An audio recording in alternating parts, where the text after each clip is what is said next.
My dear friends, welcome in new vision chemistry classes. आज की class में हम लोग पढ़ेंगे पॉजिटिव डेविएशन।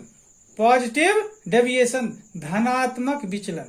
यह भी एक सॉल्यूशन का क्वेश्चन है।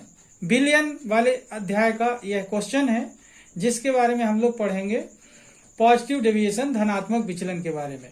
तो मैं बता दूं ये विचलन क्या होता है। ये बिलियन से संबंधित है। जो विलियन राउल्ट के नियम का पालन नहीं करते, ध्यान देंगे किसकी बात कर रहा हूं, राउल्ट के नियम की। राउल्ट के नियम का पालन, देखिए, जो विलियन राउल्ट के नियम का पालन नहीं करते अनादर्श विलियन कहलाते हैं। क्या कहलाएंगे? अनादर्श विलियन कहलाते हैं। और ये अनादर्श विलियन होते हैं ये होते हैं दो प्रकार के, एक धनात्मक विचलन प्रदर्शित करने वाले और एक होता है ऋणात्मक विचलन प्रदर्शित करने वाला। तो ये जो विचलन होता है, यही विचलन के बारे में हम लोग पढ़ेंगे। धनात्मक विचलन के बारे में आज पढ़ेंगे, ठीक है। आज की क्लास में केवल धनात्मक विचलन के बारे में पढ़ा जाएगा। पॉजिटिव डेविएशन के नाम से जाना जाता है। धनात्मक विचलन किसे कहते हैं तथा इसका उदाहरण लिखिए, या धनात्मक विचलन किसे कहते हैं इसका ग्राफ ही प्रदर्शन कीजिए, या ऐसा हो सकता है धनात्मक विचलन क्या है समझाइए। ओके, तो आज की क्लास में धनात्मक विचलन पढ़ेंगे। जिन लोगों ने मेरे चैनल को सब्सक्राइब ना किया हो तो सब्सक्राइब कर लेंगे। ओके, तो देखिए धनात्मक विचलन क्या है। सबसे पहले ये जाने धनात्मक विचलन किसे कहते हैं, ठीक है। तो देखिए, वो विलियन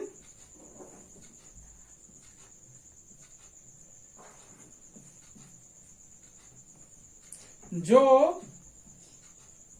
राउल्ट के नियम का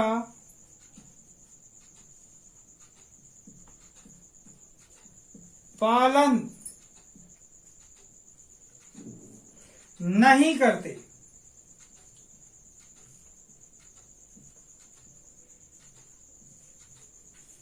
ध्यान दें, वो विलियन जो राउल्ट के नियम का पालन नहीं करते तथा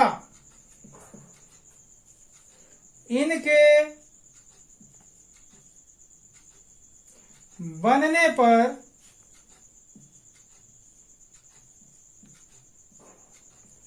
आयतन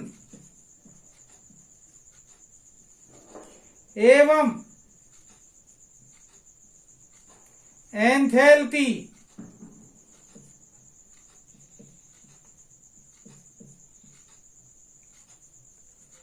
में वृद्धि होती है।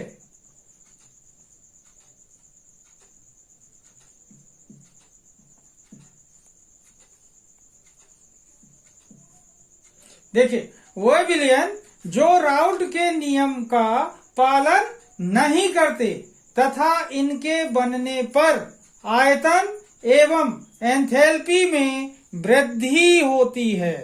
क्या होती है? वृद्धि होती है, मतलब इनके बनने पर आयतन और एंथैल्पी बढ़ जाती है।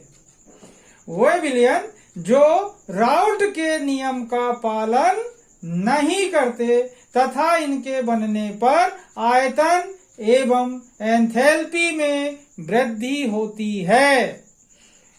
धनात्मक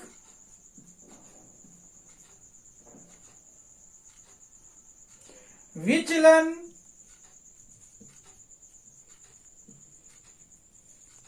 वाले अनादर्श विलियन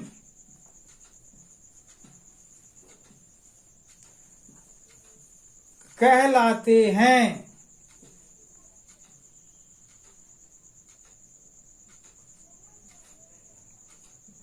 ओके, एक बार फिर से देखिए, वो विलियन जो राउल्ट के नियम का पालन नहीं करते तथा इनके बनने पर आयतन एवं एंथैल्पी में वृद्धि होती है। आयतन एवं एंथैल्पी में क्या होती है? वृद्धि होती है। ध्यान देंगे, ये वृद्धि लिखा हुआ है, वृद्धि होती है। धनात्मक विचलन वाले अनादर्श विलयन कहलाते हैं। ओके, अब देखते हैं इनकी विशेषताओं के बारे में। ओके,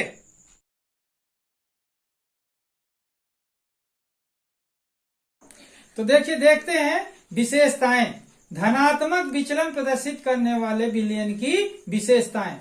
नंबर 1 देखिए, राउल्ट के नियम का पालन नहीं करते, अर्थात यहां पर देखेंगे P A greater than P not A into X A, या फिर P B greater than P not B into X B. Okay, मतलब यहां पर जो वाष्प दाब है ये ज्यादा होगा इससे, इसमें ये ज्यादा होगा इससे। कहने का मतलब ये है कि विलायक का वाष्प दाब जो होगा वो ज्यादा होगा, या फिर विलेय का वाष्प दाब ज्यादा होगा। ये विलायक के पर्पज के हिसाब से है और ये विलेय के हिसाब से है। ठीक है, अब इसके बाद देखें, दूसरा पॉइंट है, इनके बनने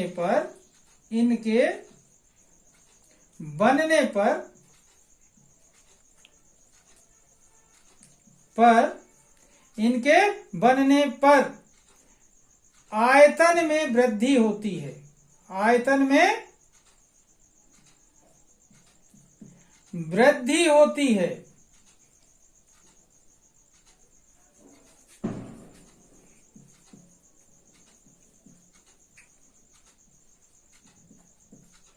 इनके बनने पर क्या होता है, इनके बनने पर आयतन में वृद्धि होती है। यहां पर देखें, अर्थात डेल भी मिक्सिंग इक्वल टू पॉजिटिव लिख देंगे। क्या? पॉजिटिव, यानी धनात्मक क्या होती है, वृद्धि हो रही है। थर्ड पॉइंट देख रहे हैं, इनके बनने पर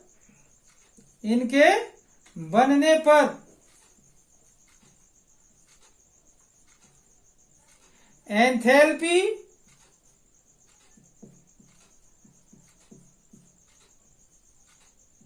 में वृद्धि होती है।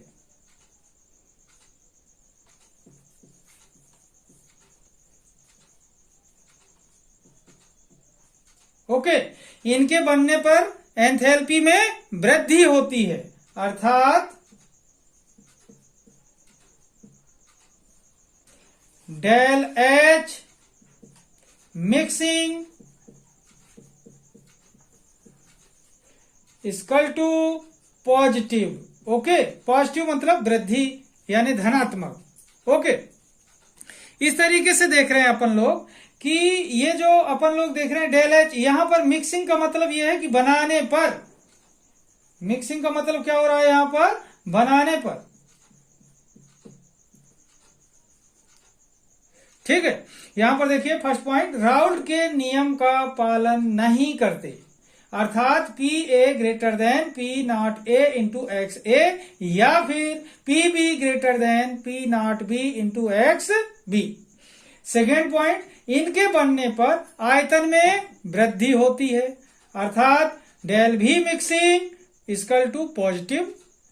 थर्ड पॉइंट, इनके बनने पर एंथैल्पी में वृद्धि होती है, अर्थात del H mixing equal to positive. Okay, अब देखते हैं इनके ग्राफ के बारे में। ओके स्टूडेंट,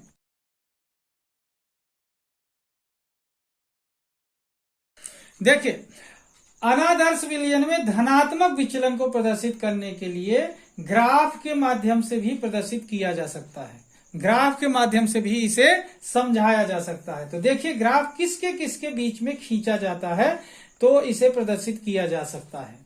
देखिए, वाष्प दाब तथा मोल प्रभाज, वाष्प दाब तथा मोल प्रभाज, क्या क्या क्या बोल रहा हूं, वाष्प दाब तथा मोल प्रभाज के मध्य ग्राफ खींचकर धनात्मक विचलन का प्रदर्शन किया जा सकता है। देखिए, वाष्प दाब तथा मोल प्रभाज के मध्य ग्राफ खींचकर धनात्मक विचलन का प्रदर्शन किया जा सकता है। देखिए, ग्राफ खींचते हैं अपन, मान लेते हैं अपने पास एक कंटेनर है, बर्तन, ठीक है, एक बर्तन है और इस बर्तन में हम सॉल्यूशन बना रहे हैं।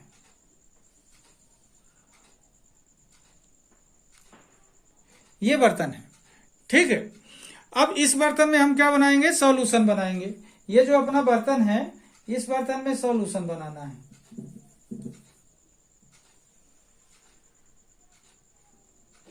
ठीक है। अब ये हमारा कंटेनर है। अब मान लेते हैं कि हमारे पास एक कंपोनेंट है जो सॉल्वेंट है। सॉल्वेंट क्या होगा? ज्यादा होगा, तो सॉल्वेंट को थोड़ा ज्यादा ले लेंगे। यहां से स्टार्ट करते हैं। सॉल्वेंट के लिए सबसे पहले आइडियल सॉल्यूशन की स्टाइल में हमको लाइन खींचनी, आदर्श विलयन की तरह। किसकी तरह?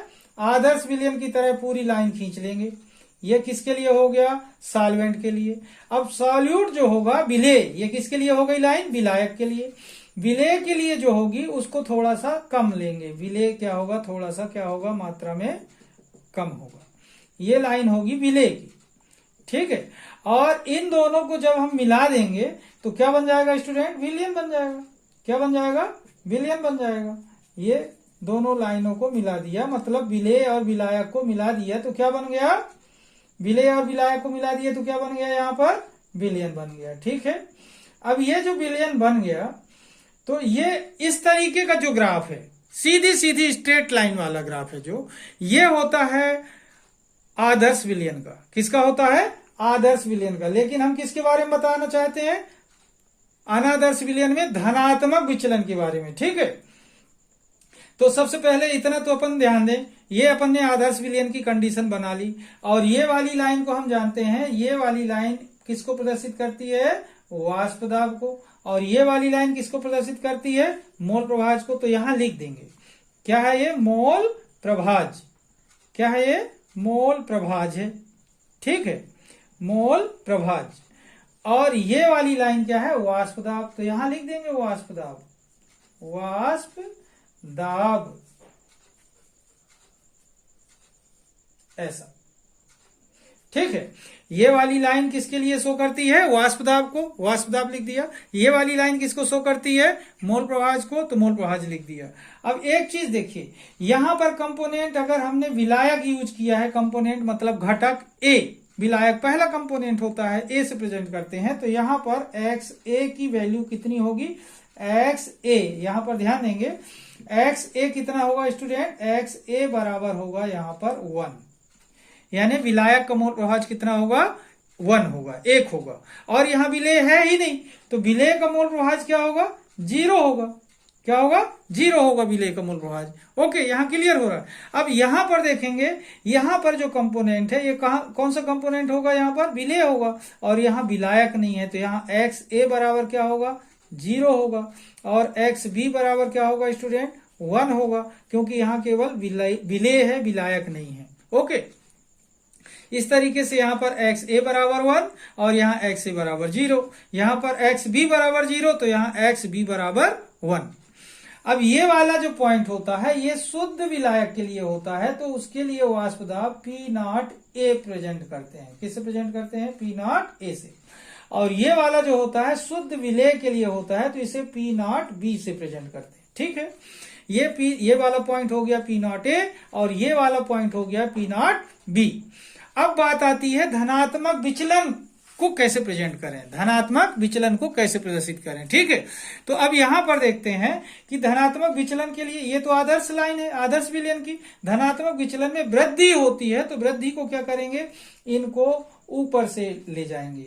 तो ये जो लाइन आ रही है, ये कर्व शेप लाइन जो आ रही है, मतलब ग्रोथ को दर्शाएगी, यानी ग्रोथ को दर्शाएगी, मतलब ये लाइन यहां से होती तो आदर्श विलयन होता, और ऊपर से जा रही है कर्व शेप में, मतलब धनात्मक विचलन वाला विलयन है, ठीक है।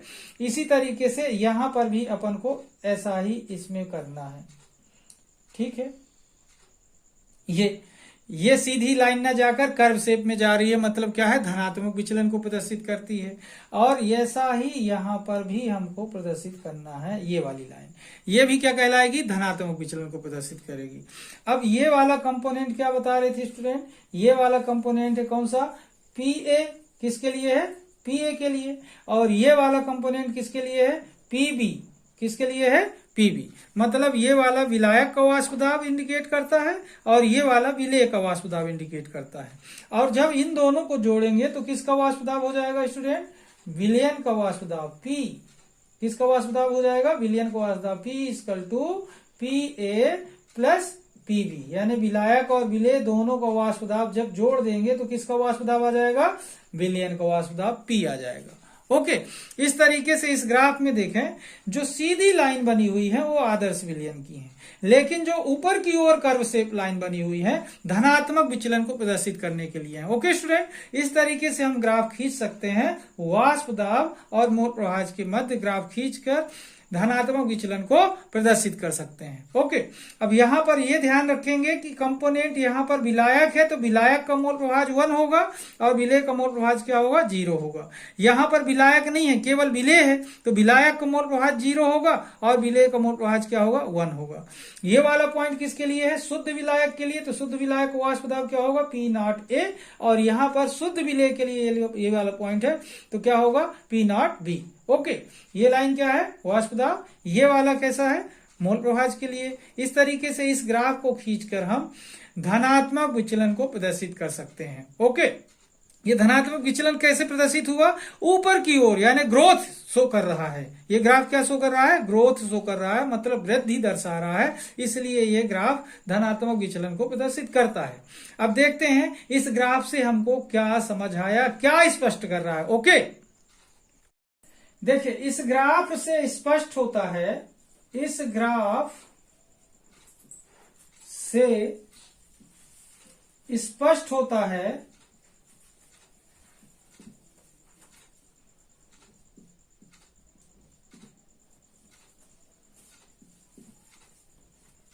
कि देखिए इस ग्राफ से हमको क्या समझ आता है, क्या स्पष्ट कर रहा है। हमने जो ग्राफ बनाया था उस ग्राफ से क्या स्पष्ट कर रहा है, या हम क्या स्पष्ट करना चाहते हैं, बताना क्या चाहते हैं लोगों को कि ये ग्राफ क्या बता रहा है, वही यहां पर देखें। इस ग्राफ से स्पष्ट होता है कि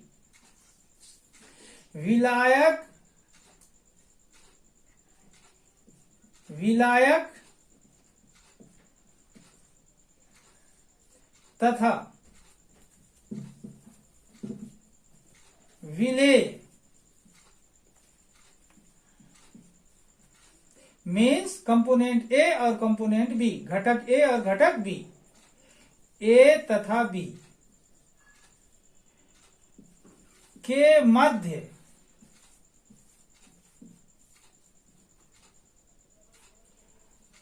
आकर्षण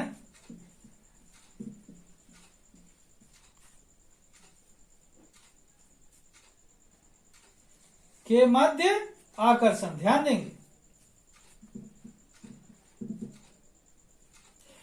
विलायक विलेय यानी घटक ए और घटक बी के मध्य आकर्षण बल का मान विलायक विलायक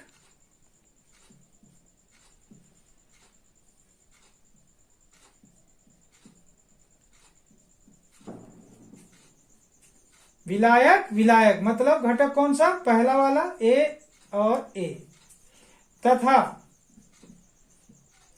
विलेय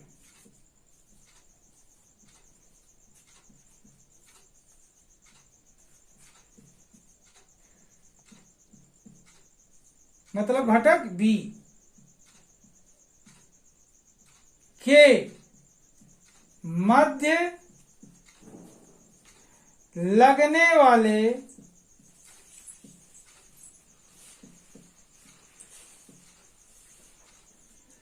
आकर्षण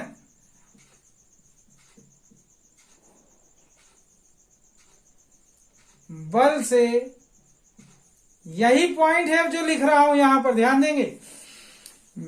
इस ग्राफ से स्पष्ट होता है कि विलायक विलेय ए और बी के मध्य आकर्षण बल का मान विलायक मतलब घटक ए और ए तथा विलेय घटक बी और बी के मध्य लगने वाले आकर्षण बल से, लिख दो, लिख दिया, कम होता है।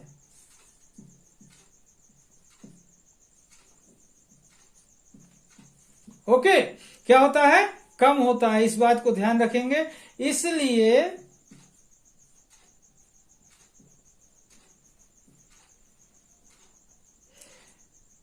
इस प्रकार के विलयन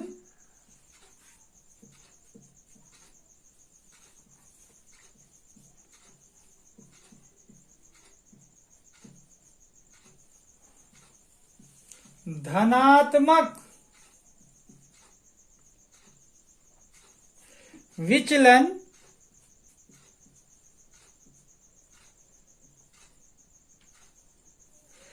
प्रदर्शित करते हैं।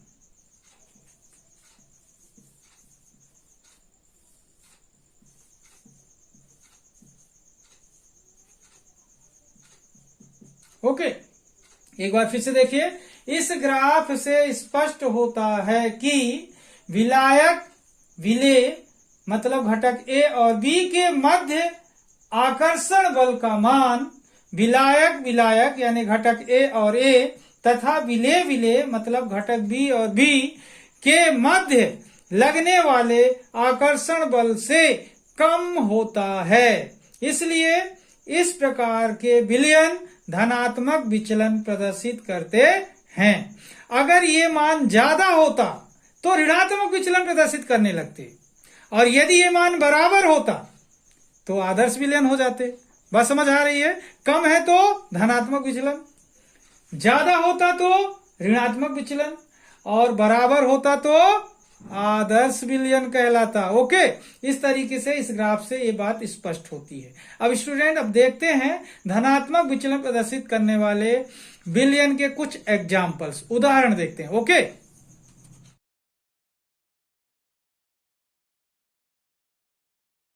तो देखिए स्टूडेंट, उदाहरण धनात्मक विचलन प्रदर्शित करने वाले अनादर्श विलयन के उदाहरण देखते हैं। देखिए, नंबर 1, जल प्लस मेथिल एल्कोहल, फार्मूला क्या है? H2O plus CH3OH। सेकेंड देख रहे हैं जल प्लस एथिल एल्कोहल, तो H2O प्लस C2H5OH। थर्ड देख रहे हैं benzene plus methyl alcohol, C6H6 plus CH3OH। Fourth देख रहे हैं benzene plus acetone, C6H6 plus CH3COCH3। इस तरीके से एग्जाम्पल जो दिए हुए हैं, उदाहरण जो दिए हुए हैं, धनात्मक विचलन प्रदर्शित करने वाले अनादर्श विलयन के उदाहरण है। ठीक है, एक बार फिर से देखिए। फर्स्ट नंबर में क्या लिखा हुआ है? जल प्लस मेथिल एल्कोहल, फार्मूला दिया हुआ है वाटर का H2O plus CH3OH methyl alcohol. Second क्या है? जल प्लस एथिल एल्कोहल, फार्मूला दिया हुआ है H2O प्लस C2H5OH। थर्ड दिया हुआ है benzene plus methyl alcohol, C6H6 plus CH3OH, ये फार्मूला है। Fourth number benzene plus acetone, C6H6 plus CH3COCH3, ये फार्मूला है इसका। इस तरीके से ये एग्जाम्पल्स, उदाहरण हैं जो ये धनात्मक विचलन प्रदर्शित करने वाले अनादर्श विलयन के हैं। तो आज की क्लास को मैं यहीं पर समाप्त करूंगा। स्टूडेंट ध्यान देंगे आप लोग, पूरे स्टेप। सबसे पहले डेफिनेशन दी गई है कि धनात्मक विचलन प्रदर्शित करने वाले विलयन क्या होते हैं। फिर दिया गया है ग्राफ देखिए, ग्राफ दिया गया है। ग्राफ के बाद यहाँ पर एग्जाम्पल दिया गया है। एक बार फिर से बता दूं, सबसे पहले डेफिनेशन दी गई है, डेफिनेशन के बाद उसी की विशेषताएं, गुण दिया गया है, गुण लिखा हुआ है। गुण के बाद क्या दिया गया है? ग्राफ का पूरा एक्सप्लेनेशन दिया गया है। उसके बाद ये उदाहरण दिए गए हैं। इस तरीके से पूरे स्टेप आप धीरे से, आसानी से समझने की कोशिश करेंगे। बहुत ही इजी है, समझ में आ जाएगा। लेकिन एक चीज बता दूं, एग्जाम के लिए बहुत ही इम्पोर्टेंट है। ओके, तो जरूर सीख लेंगे इसे। एक चीज और बोलूंगा, जिन लोगों ने मेरे चैनल को सब्सक्राइब ना किया हो तो सब्सक्राइब कर लेंगे। तब तक के लिए धन्यवाद। जय हिंद।